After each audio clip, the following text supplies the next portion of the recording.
Saudara Badan Penanggulangan Bencana Daerah Aceh Besar menginisiasi pendirian posko siaga darurat terhadap bencana cuaca ekstrim. Petugas mengumpulkan data kebencanaan yang timbul akibat cuaca ekstrim yang melanda Aceh Besar sejak minggu lalu.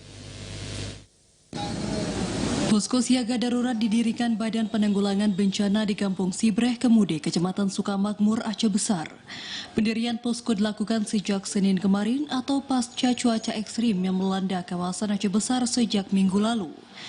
Iqbal, operator Pusat Pengendalian Operasi Penanggulangan Bencana BPBD Aceh Besar mengatakan, selain mendata dampak yang timbul akibat cuaca ekstrim minggu kemarin, pendirian posko merupakan bentuk kesiapsiagaan.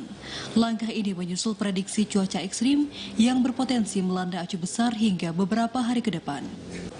Masyarakat dihimbau mewaspadai dan melaporkan jika cuaca buruk berdampak pada kerusakan fasilitas di sekitar mereka. Menyikapi kemungkinan terburuk tersebut, kita sudah mendirikan posko siaga darurat bencana cuaca ekstrim.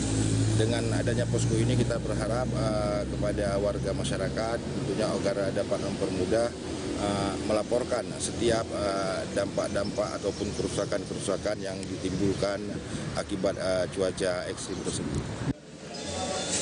Data Pusdalops BPBD Aceh Besar mencatat hingga hari ini sebanyak 202 unit bangunan mengalami kerusakan akibat angin kencang. Dari jumlah tersebut, 5 diantaranya merupakan sekolah, 2 unit dayah, dan 4 unit toko. Adapun jumlah rumah warga yang rusak sebanyak 191 unit dengan tingkat kerusakan ringan hingga berat. BMKG Aceh memprediksi cuaca buruk disertai hujan dan angin kencang akan terjadi hingga beberapa hari ke depan.